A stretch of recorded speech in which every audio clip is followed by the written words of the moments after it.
নমস্কার, আমি জ্যোতিষশাস্ত্রী শ্রী সনাতন বলছি। আজকে আপনাদের দেখাবো ত্রিশাংশ সারণী হইতে নারী চরিত্রের বিচার। এই ত্রিশাংশ সারণী হইতে নারী চরিত্রের বিচার কিন্তু খুব সূক্ষ্মভাবে করা যায়। আপনাদের সেই জিনিসটা জানাবো। যারা আমার চ্যানেলে প্রতিনিয়ত ভিডিও দেখেন তারা এই জিনিসটা শিখতে পারলে বা জানতে পারলে বা বুঝতে পারলে তাদের কিন্তু অনেক উপকার হবে। এবং যারা জ্যোতিষ শিখছে, জ্যোতিষ নিয়ে পড়াশোনা করছে, নতুন নতুন প্র্যাকটিসে বসেছে বা পরবর্তী জীবনে জ্যোতিষ প্রফেশন করতে চান, তাদের জন্য এই ভিডিওটা ভীষণ উপকারী হবে। আমার মোবাইল নম্বর 9333828747। আমার সঙ্গে যোগাযোগ করতে হলে অবশ্যই এই নম্বরে যোগাযোগ করবেন। যে কোনো সমস্যার সমাধান করে থাকি, সেটা শিক্ষা, উচ্চশিক্ষা, চাকরি, সরকারি চাকরি, বিবাহ, তারপরে বাচ্চাদের পড়াশোনা কেন হয় না, বিবাহের কারণ, বিবাহ দূরে কি কাছে, স্ববর্ণে কি নিম্নবর্ণে, এবং বাস্তু যাবতীয় সমস্যা কিন্তু সমাধান করে থাকি। তবে একটা কথা, যে আমি কিন্তু ভাগ্য পরিবর্তন করতে পারি না, তবে জীবনের সমস্যা দূর করতে পারি বা চেষ্টা করি দূর করার।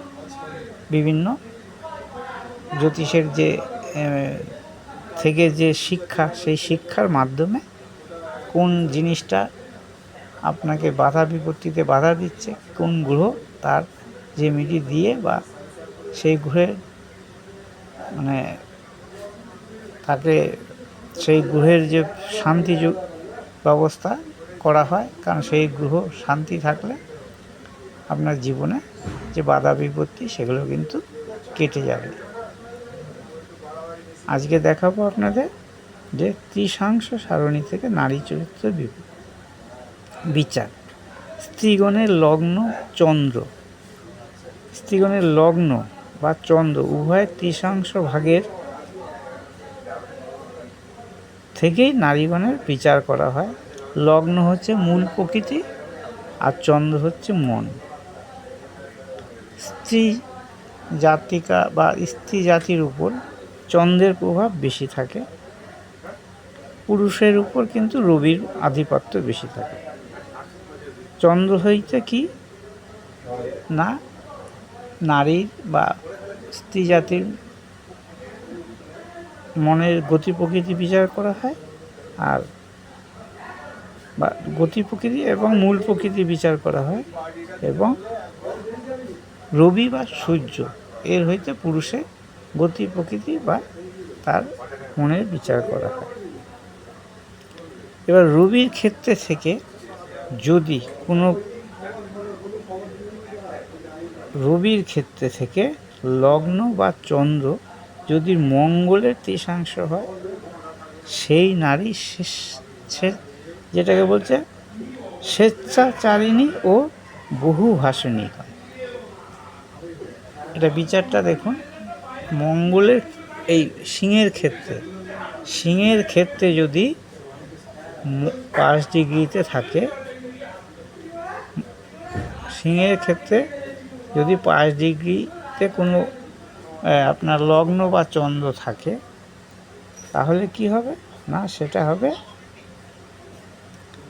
মঙ্গলের ত্রিশাংশ। এই যে আমি দেখিয়েছি দেখুন, এখানে মেষ, সিংহ, বিষম রাশি, তার প্রথম 5 ডিগ্রি হবে মঙ্গলের। এই দেখুন এখানে লেখা রাখা হয়েছে, প্রথম 5 ডিগ্রি মঙ্গলের। সিংহ রাশির ক্ষেত্রে সেটা হবে বিষম রাশি, সিংহ রাশি, প্রথম 5 ডিগ্রি মঙ্গলের হবে। তো এই মঙ্গলের ক্ষেত্রে ক্ষেত্রে যদি রবির ক্ষেত্রে, এই যে রবির ক্ষেত্রে সিংহ রাশিতে ধরুন 5 ডিগ্রিতে আছে চন্দ্র বা লগ্নও থাকতে পারে, চন্দ্রও থাকতে পারে, দুজনেই যদি থাকে, তাহলে সেই নারী হবে স্বেচ্ছাচারিণী বহুভাষিণী। বুধের ত্রিশাংশগত হলে, বুধের ত্রিশাংশগত হলে কত ডিগ্রিতে থাকতে হবে না, এই যে 7 ডিগ্রি, 7 ডিগ্রিতে যদি থাকে, মানে এই ভাগের 7 ডিগ্রিতে, মানে 5 5 10 10 আর 8 18 পর যে 7 ডিগ্রি, এই দেখুন 5, 5, 10, 10, 18, 18 পরে যে 7 ডিগ্রি, সেই 7 ডিগ্রিতে যদি থাকে বুধের তৃষাংশে, তাহলে নারী কী রকম হয় না,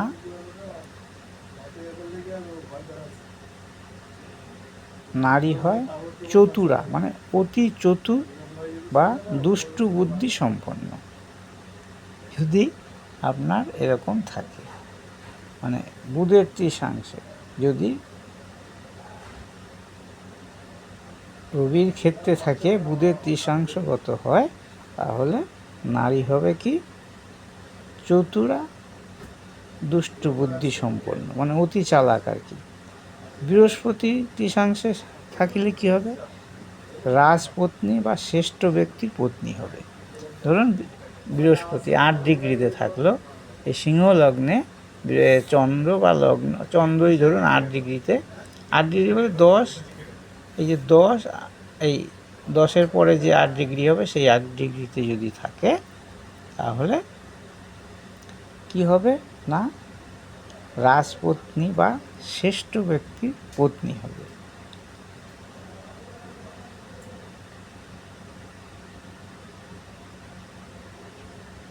আর যদি তোমার এই কর্কট লগ্নে থেকে যদি শুক্রের তৃষাংশ থাকে, শুক্র তৃষাংশ লাস্ট 5 ডিগ্রিতে, মানে 25 থেকে 30 এর ভেতর আর কি যদি থাকে, শুক্রের তৃষাংশে যদি থাকে চন্দ্র বা লগ্ন, তাহলে কি হবে না নারী অগম্য পুরুষগামিনী হয়, অগম্য পুরুষগামিনী হয়। আর যদি শনির তৃষাংশে থাকে, সিংহ লগ্নে যদি শনির তৃষাংশে থাকে, তাহলে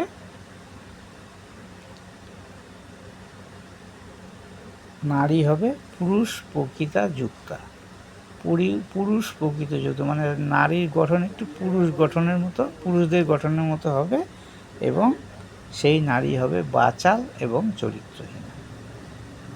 এই হচ্ছে তৃষাংশের বিচার। এটা রবির ক্ষেত্র থেকে আমি বললাম, এবং সমস্ত গ্রহের ক্ষেত্র থেকেই বলা যাবে। রবির ক্ষেত্র থেকে বললাম, এবার আপনাদের বলছি চন্দ্র ক্ষেত্র থেকে। রবি হচ্ছে বিষম রাশি, এবার চন্দ্র ক্ষেত্র হচ্ছে কর্কট, কর্কট রাশি হচ্ছে সমরাশি। তাহলে এবার সমরাশির ক্ষেত্রে বলি, লগ্ন বা চন্দ্র যদি চন্দ্রের ক্ষেত্রে থাকে মঙ্গলের তৃষাংশগত হয়, চন্দ্রের ক্ষেত্রে থাকে মঙ্গলের তৃষাংশ কতটা হবে, লাস্ট 5 ডিগ্রি, তার মানে 25 থেকে 30 ডিগ্রির ভেতর। মঙ্গল যদি এখানে থাকে 25 থেকে লাস্ট 5 ডিগ্রি আর কি, 25 থেকে 30 ডিগ্রির ভেতর, 25 থেকে 30 ডিগ্রির ভেতর যদি থাকে এই কর্কটে, মঙ্গল যদি 25 থেকে 30 ডিগ্রির ভেতর থাকে, তাহলে মঙ্গল হবে চন্দ্রের তৃষাংশে অবস্থান করবে। তাহলে সেখানে কি হবে, নারী স্বেচ্ছাচারিণী হয় সেখানে। বুধের তৃষাংশগত হইলে, বুধের যদি এখানে ধরেন বুধ, এই যে বুধের কত বলছে 7, মানে 5 যদি শুক্র হয় 5-এর পর, মানে 5-5 ডিগ্রি বুধের তৃষাংশ, মানে 5 থেকে 7 আর 5-এ 12 ডিগ্রির মধ্যে যদি থাকে, 7 ডিগ্রি আর কি, এই 12 ডিগ্রির মধ্যে 5-এর পর থেকে 6, 7 ডিগ্রির মধ্যে যদি থাকে, তাহলে কি হবে না সেই নারী হয় গুণবতী বা গুণ সম্পন্ন, এবং শিল্পকর্ম তার আয়ত্তে থাকবে, এবং সে দারুণ একটা বুদ্ধিমতী গুণসম্পন্ন শিল্প সামগ্রী, কারুকার্য শিল্প নিয়ে সে তার জীবন গড়ে উঠবে। এবার এই কর্কট রাশি হচ্ছে সমরাশি যদি বৃহস্পতি তৃষাংশে থাকে, তাহলে কি হবে, বৃহস্পতি ধরুন কত এখানে বলছি আমি, বৃহস্পতি 8, তার মানে এদিকে 5, 7 আর 5-এ 12 ডিগ্রির পর থেকে 8 ডিগ্রি, মানে 8 ডিগ্রি, 12 ডিগ্রির পর থেকে 8 ডিগ্রি হচ্ছে, তার মানে 12 আর 8-এ 20 ডিগ্রি পর্যন্ত বৃহস্পতি অবস্থান করবে। তাহলে এই বৃহস্পতি অবস্থান যদি কর্কটে মানে করে ত্রিশাংশগত হয়, তাহলে নারী হবে কি সুচরিত্রা, ধর্মপ্রয়াণা হবে, সুচরিত্রা ধর্মপ্রয়াণা হবে। আর যদি সে শুক্রের যদি থাকে, মানে শুক্রের নবাংশে, শুক্র কত 5 ডিগ্রি বিশ্বরাশি, এটা যেহেতু সমরাশি, তাহলে কর্কটও সমরাশি, তাহলে 0 থেকে 5 ডিগ্রি, 5 ডিগ্রি এর ত্রিশাংশের অধিকারী হচ্ছে শুক্র। এই শুক্রর অধিকারে থাকে 5 ডিগ্রি, তাহলে এই 5 ডিগ্রির ভেতরে যদি চন্দ্র অবস্থান করে কর্কটে, তাহলে জাতিকা কি হবে না সঙ্গীতাজ্ঞা হবে, মানে সঙ্গীত প্রিয় হবে, বা সঙ্গীত নিয়ে সে সব কিছু কর্ম করতে ভালো পারবে এবং একটু সাধু প্রকৃতির হবে, সাধ্বী যেটাকে আমরা বলে সেই প্রকৃতির হবে। আর যদি কি হয় শনির ত্রিশাংশগত হয়, এই মঙ্গলের ক্ষেত্রে থেকে শনির ত্রিশাংশগত, তাহলে শনি কত না এই কর্কটের থেকে শনির ত্রিশাংশ, শনি হচ্ছে 5, 8 20 আর 5 25, মানে 20 থেকে 25-এর মধ্যে, এই 20 থেকে 25-এর মধ্যে হচ্ছে আপনার এই যে ডিগ্রি 5 ডিগ্রি, এটা হচ্ছে শনির। এখানে যদি চন্দ্র অবস্থান করে তাহলে মানে শনির ত্রিশাংশে অবস্থান করে সেই নারী কিন্তু স্বামীঘাতিনী হয়, মানে স্বামীর সঙ্গে তার বনবনা হবে না, এবং স্বামীর যাতে খারাপ হয় সেই চিন্তা সেই নারী করে, যাকে সে তার ফলে স্বামী মৃত্যুবরণও হতে পারে। অনেকে দেখবেন যে দেখা যায় এখন প্রায় ক্ষেত্রেই যে স্ত্রীর দ্বারা স্বামীর মৃত্যু হচ্ছে, এরকম সেই ঘটনাগুলো ঘটতে পারে হচ্ছে এই ত্রিশাংশ সারণী থেকে যে বিচারগুলো আমি বলছি এই ডিগ্রিতে যদি থাকে। এই দুটো আমি আজকে বললাম, কারণ বলতে গেলে অনেক সময় লাগে। আরও আছে মঙ্গলের ত্রিশাংশ, বুধের, বৃহস্পতির, তারপরে হচ্ছে শনির এবং শুক্রের, এই যে ত্রিশাংশগত ফল, এগুলো আপনাদের আমি পরবর্তী ভিডিওতে আবার জানিয়ে দেবো, কারণ এক ভিডিও করতে গেলে অনেক মানে সময় লাগে, এবং অনেকে বড় ভিডিও শুনতে চায় না, কেটে কেটে শুনলে কিছুই বোঝা যাবে না। তাই যদি আপনারা শোনেন বা দেখেন, সম্পূর্ণরূপে দেখবেন ভিডিওটা, তাহলে কিন্তু ভিডিওটা ভালোভাবে বুঝতে পারবেন। আমার এই ভিডিওটা যদি ভালো লাগে অবশ্যই লাইক, শেয়ার, কমেন্ট করবেন, এবং যেতে যেতে একবার সাবস্ক্রাইব করে দেবেন, নতুন ভিডিওগুলো আপনাদের কাছে যাতে আবার পৌঁছে যায়। আমার মোবাইল নম্বর 9333828747। এই যদি আপনাদের প্রয়োজন হয় বা প্রয়োজনে লাগতে পারি, অবশ্যই এই নম্বরে ফোন করবেন। আজকে এই পর্যন্তই, নমস্কার।